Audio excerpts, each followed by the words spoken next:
Friends, ISPCS के study platform पे आप सभी का एक बार फिर से स्वागत है। तो जैसा कि आप सभी को मालूम है कि इस प्लेटफॉर्म पे घटना चक्र पॉलिटी की एक सीरीज़ चल रही है जो लगभग कंप्लीट होने वाली है। 2-3 लेक्चर्स के बाद ये सीरीज़ कंप्लीट हो जाएगी। तो इस सीरीज़ को अच्छे से पढ़िए, नोट्स बनाइए और लाइक भी कर दिया करिए, ठीक है, क्योंकि ये सारे एफर्ट्स आप ही लोगों के लिए किए जाते हैं। और इसमें सिर्फ आपको घटना चक्र के ही मटेरियल नहीं दिए जाते हैं, बाकी जो अन्य सोर्सेज से भी जो भी मटेरियल मिल सकता है वो भी आपको इसमें प्रोवाइड कराया जाता है। तो चलिए स्टार्ट करते हैं। तो आज हम लोगों को जो चैप्टर पढ़ना है वो बहुत ही इंपॉर्टेंट चैप्टर है, पंचायती राज। ठीक, पंचायती राज के बारे में जो व्याख्या की गई है वो है आर्टिकल 243 से 243 तक। इसका मतलब क्या है कि पंचायती राज क्या है, संवैधानिक इसको दर्जा दिया गया है। ठीक है, पंचायती राज को संवैधानिक दर्जा दिया गया है। ठीक, तो अब इसका उद्देश्य क्या है, क्यों पंचायती राज को बनाया गया?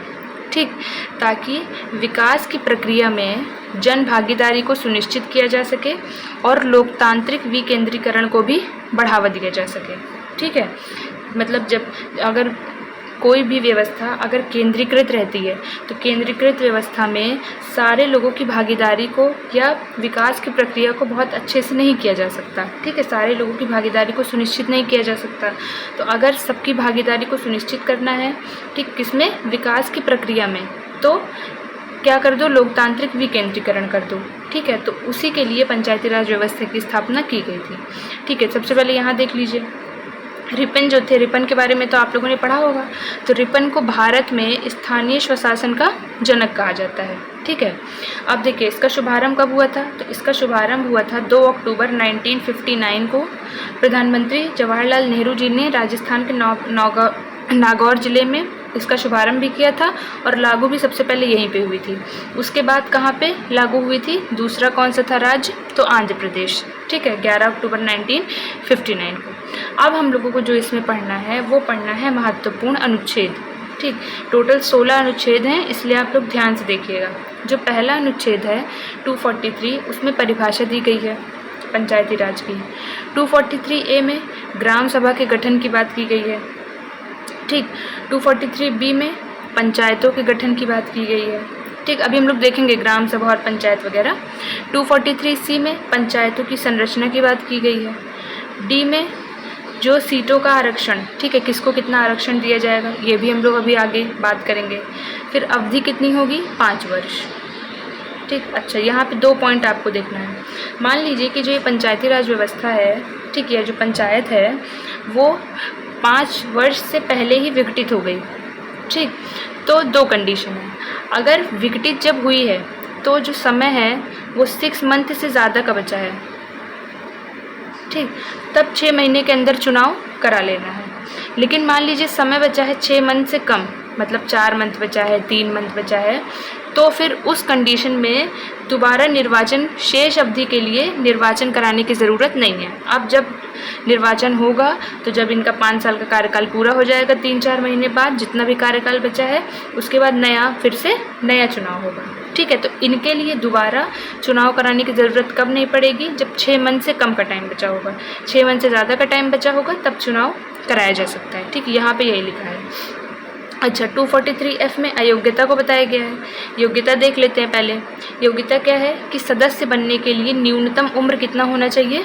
21 वर्ष। ठीक, फिर 243G में क्या कहता है? जी में कहता है पंचायत की जो भी शक्तियाँ, अधिकार और जो भी उनकी रिस्पॉन्सिबिलिटी है वो उन सब की व्याख्या कहाँ पे की गई है? 243G में। 243H में कर लगाने की शक्तियाँ। अब आपको पता है कि केंद्र सरकार भी अपने शासन व्यवस्था को चलाने के लिए, ठीक है, टैक्सेस लगाती है, ठीक है, ताकि देश का विकास अच्छे से हो सके, और राज्य सरकार भी। तो वैसे ही इनको भी अधिकार दिया गया है, इनको भी शक्तियाँ दी गई है ताकि वो अपने लेवल पे जो भी उनको डेवलपमेंट करना है उसके लिए उनको पैसा कहाँ से मिलेगा? ठीक, तो एक तो अनुदान दिया जाएगा, वो तो ठीक है, लेकिन इनको कर लगाने की भी शक्ति दी गई है। 243I मोस्ट इम्पॉर्टेंट, राज्य वित्त आयोग। ठीक, इसका गठन किसके द्वारा किया जाता है? राज्यपाल के द्वारा प्रत्येक 5 वर्ष पे। अच्छा, जब आप लोगों ने अगर PYQ वगैरह सॉल्व किया होगा तो आपको दिया जाता है 3-4 बॉडीज़ दे दी जाएंगी। ठीक, और पूछा जाएगा कि कौन सा इसमें संवैधानिक निकाय नहीं है, तो उसमें इसका भी नाम रहेगा। ठीक है, 2 लोगों का नाम रहता है, एक इसका नाम रहेगा और एक रहता है ये राज्य चुनाव आयोग। तो पूछा जाता है कि ये संवैधानिक निकाय हैं कि नहीं हैं, ठीक, तो हैं। इसकी व्याख्या 243I में और इसकी व्याख्या राज्य चुनाव आयोग की व्याख्या 243K में, ठीक। तो ये दोनों चीज़ों को ध्यान रखिएगा। मतलब पंचायतों के लिए चुनाव कौन कराता है, तो राज्य चुनाव आयोग। 243J क्या कहता है, 243J कहता है खातों की लेखा परीक्षा, ठीक। सब उनका पंचायतों की भी अपना खाते बैंक अकाउंट्स वगैरह होते होंगे, ठीक, तो उनका क्या करना है, लेखा परीक्षा। 243L इसमें केंद्र शासित प्रदेशों पर लागू। अब देखिए ये जो पंचायती राज व्यवस्था है, ये वाली व्यवस्था ये सब जगह नहीं लागू है, ठीक है। 3 राज्य और 1 केंद्र शासित प्रदेश में ये नहीं लागू है। 3 राज्य कौन कौन से हैं, मिज़ोरम है, नागालैंड है, मेघालय, इन 3 राज्यों में नहीं लागू है। और एक दिल्ली केंद्र शासित प्रदेश, यहाँ नहीं लागू है, बाकी क्षेत्रों में लागू है। तो यहाँ लिखा है कि राज्यों के साथ साथ केंद्र शासित प्रदेश पर भी लागू होगा, ये एल में बताया गया है। 243M में कुछ क्षेत्रों पर लागू ना होना, ठीक, ये क्षेत्र मैंने बता दिए 4, ठीक है। 243N कानून की बात की गई है, ठीक, जो भी कानून वगैरह हैं उनके। और 243O में चुनावी मामलों में अदालतों के हस्तक्षेप पर रोक लगाई गई है। तो ये थे इनके इम्पॉर्टेंट आर्टिकल्स। टोटल 16 आर्टिकल हैं, 2-3 बार आप लोग पढ़ेंगे तो आप लोगों को याद हो जाएगा। चलिए फिर अब दूसरी फिर नेक्स्ट चीज़ आ गई, ये भी बहुत ही ज़्यादा इम्पॉर्टेंट है, समितियाँ। अब देखिए अगर आप पिछले साल का और उसके पहले वाला पेपर उठा के देखेंगे तो आपको ये क्वेश्चन मिलेगा UPPCS में, ठीक। ये सारे मतलब एक तरफ समितियाँ दी होंगी और एक तरफ दिया गया होगा आपको डेट, ठीक। तो इनको मिलाने के लिए तो पहले हम लोग समितियाँ और डेट देख लेते हैं, फिर उनके कार्य को देख लेंगे, ठीक, कौन क्या क्या इनकी सिफारिशें थी। तो बलवंत राय मेहता समिति बनाई गई थी, कब बनाई गई थी, 1957 में। अशोक मेहता समिति 1977 में। GVK राव समिति 1985 में। एक मिनट, सॉरी, हाँ 1985 में, ठीक, 1985 में। और सिंघवी समिति कब बनाई गई थी, 1986 में। तो ये डेट्स आप लोगों को याद रखनी है, ठीक, क्योंकि एग्ज़ाम में पूछा जा चुका है। अब कार्य देख लेते हैं। देखिए सबसे पहला जो बलवंत राय मेहता समिति की मुख्य जो सिफारिश थी वो थी त्रिस्तरीय पंचायती राज की सिफारिश करना, मतलब 3 स्तर पे बनाओ। पहले स्तर पे ग्राम पंचायत, ठीक है, मध्यवर्ती स्तर पे पंचायत समिति और जिला स्तर पे जिला परिषद का गठन। मतलब उन्होंने और इसको विकेंद्रीकृत कर दिया, ठीक है, ताकि ज़्यादा से ज़्यादा लोगों तक क्या हो, योजनाओं को उनका मतलब योजनाओं का लाभ मिल सके, उनका विकास हो सके, ठीक है। तो 3 स्तरीय की सिफारिश किसने की थी, बलवंत राय मेहता समिति ने। अशोक मेहता समिति ने द्विस्तरीय पंचायत राज व्यवस्था की स्थापना की थी या सिफारिश की थी, इन्होंने 2 स्तर कर दिया था, ठीक है। उसके बाद GVK राव समिति, इन्होंने क्या कहा था, इन्होंने कहा था कि ग्रामीण विकास और गरीबी उन्मूलन के लिए प्रशासनिक व्यवस्था की जाए, ठीक है, ताकि जल्दी से जल्दी ग्रामीण विकास हो सके और गरीबी को भी समाप्त किया जा सके। फिर के संथानम समिति, ये भी इम्पोर्टेंट समिति है। इनका क्या था, इनका था कि वित्तीय जो मामले हैं उनका अध्ययन करने के लिए, ठीक, वित्तीय मामलों पंचायती राज संस्थाओं के वित्तीय मामलों का अध्ययन करने के लिए के संथानम समिति की नियुक्ति की गई थी। फिर LM सिंघवी समिति, ये भी इम्पोर्टेंट समिति है। इन्होंने ही संवैधानिक रूप से मान्यता देने की सिफारिश की थी, किसको, पंचायती राज संस्थाओं को। मतलब इन्होंने कहा था कि संवैधानिक दर्जा दे दिया जाए, तो संवैधानिक दर्जा दिया गया, ठीक, अमेंडमेंट किया गया, कॉन्स्टिट्यूशनल अमेंडमेंट किया गया और फिर पंचायती राज संस्थाओं को संवैधानिक दर्जा दे दिया गया। तो यहाँ पे 2 संशोधन हम लोगों को पढ़ना है। पहला संशोधन है 73वां संविधान संशोधन, किससे संबंधित है, पंचायती राज से संबंधित। और एक 74वां संविधान संशोधन किससे संबंधित है, नगर पालिका से, ठीक है, ये नगर में और ये ग्राम में।